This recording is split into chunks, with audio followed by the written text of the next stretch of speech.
Do you ever... Oh, no, I suppose the question is, how did you end up at Kirkstall Abbey? Because that obviously wasn't the community that you worked with. So what was the connection, the journey to get there? Because it's just such an amazing setting. Well, the Kirkstall Abbey was me just being a bit cheeky and writing into the Kirkstall Abbey at the time, the volunteers, because it's all run with volunteers. There's no money really behind it. And there's no big funding. And the volunteers I wrote to met me and they said, let's hear what you're doing regarding the intergenerational work. We're very interested in that. Would you like to come and meet us at the Kirkstall? I was like, yeah. So I've basically been very cheeky and wrote to them as I mean, this is what I got used to doing, because if people said, you can't do this, or, I'd move on, but I would always kind of send an email like I had to the local councillors to give me some money when I didn't get any funding, because I was like, this show must go on. And I was like, I'm not getting anything from Arts Council, and I need to put on this show, and I've got to have these artists in place, because that's how we're going to get this community working really well together. And pretty much it was me, blowing my trumpet and saying, this is what Love Memory can do for Kirkstall Abbey Festival, which is such a massive thing. And it's not really the community Kirkstall Abbey Festival. It's more of a thing. It happens in the region, but people come from all over to Kirkstall. Whereas when I worked in 2019 with A Journey Through Time, I did it in a different way. And I made up a partnership with the Abbey Museum. And then I was kind of like, right, in return, we will do this for you. We will work with your youth company, and you will let us perform. You will let us talk to the history and the history groups, which obviously would never have got involved in dance and performance before. And that's how it kind of evolved, really. So I was already breaking boundaries doing that. But that was a really good question, actually. How did I break Kirkstall Abbey? Because it's not easy doing stuff like that. And then I realised how little money, because obviously it's all council run, how little money that these organisations like a little Abbey Museum actually have.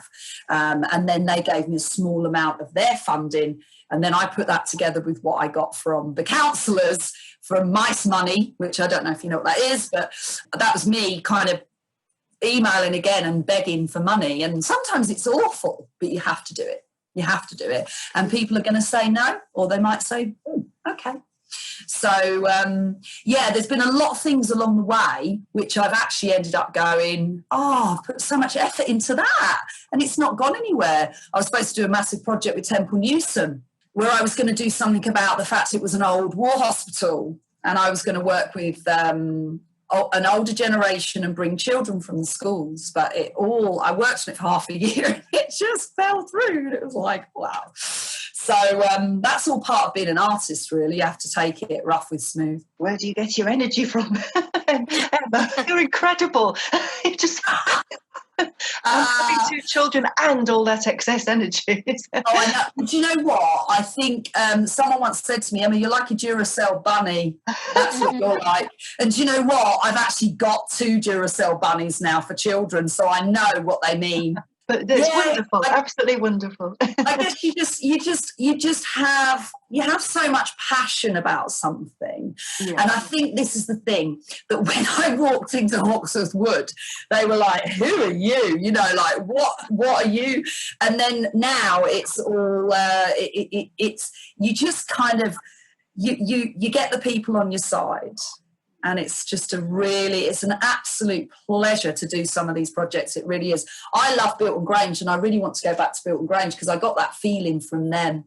Yeah. And it was just, it's a bit infectious. You kind of go, right, let's do this, and everyone starts to believe in you, and then you've got everyone on board.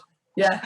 It does take a lot of energy, and there are days when I'm very kind of, can I really do this? May it last. May it last, yes. Wonderful. We're gonna, if no one's got any more questions, we are going to just do a really small little task. And that little task is going to involve a little bit of music, and it's just a little bit of freedom. You don't have to do it. You can turn off your camera, you can just watch, whatever. And this is something I started to explore with Lifelines. And obviously, because we do all our work is from the waist up, we don't use our legs so much, so it works quite well on Zoom. And it makes it inclusive. And we work with the idea of a kind of silent movie. And you can use your face as much as you like. You can, you could pretend that, you are mime, or you could just sit there with a sad face, whatever you want to do. And I'll just play a little bit of music, and it's just to kind of bring us together as a collective. And yeah. Can we hear it? Yeah. Lovely.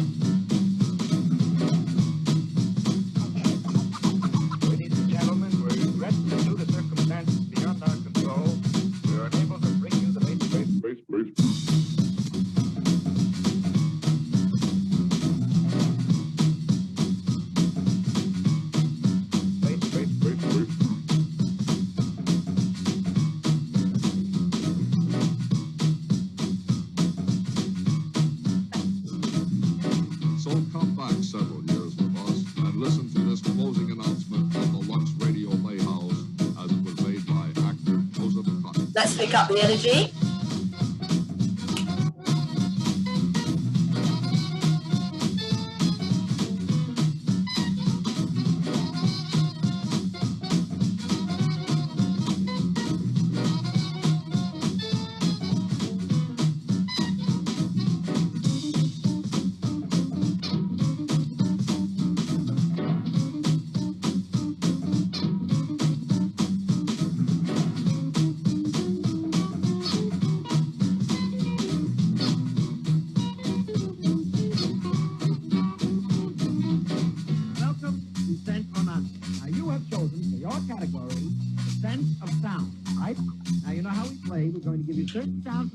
Could you reach to somebody next to you? Oh, I'm reaching through. I think I've got Denise one end. Key to the other. I'm reaching. I can feel. Ah! Give him a squeeze. Oh! Let's try a different direction. Okay, I'm going to go down. Reaching down. Oh, going down into Caroline. And I'm going to squeeze across to Lauren. And give him a squeeze. Oh, lovely. And then just imagine, reach out for your screen. Interrupt this program to bring you a bulletin from the Mutual Newsroom. And really feel the sort of the shape of your little screen.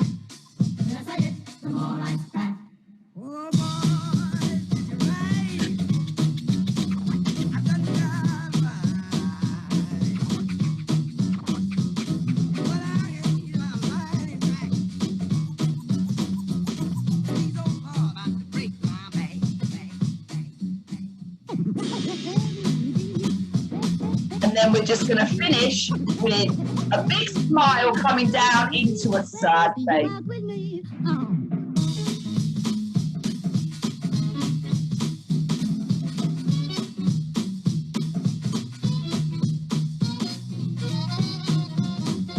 And then turn that smile back up again. Woo! Give everyone a wave. Wave to Kay, Jay, and Michaela.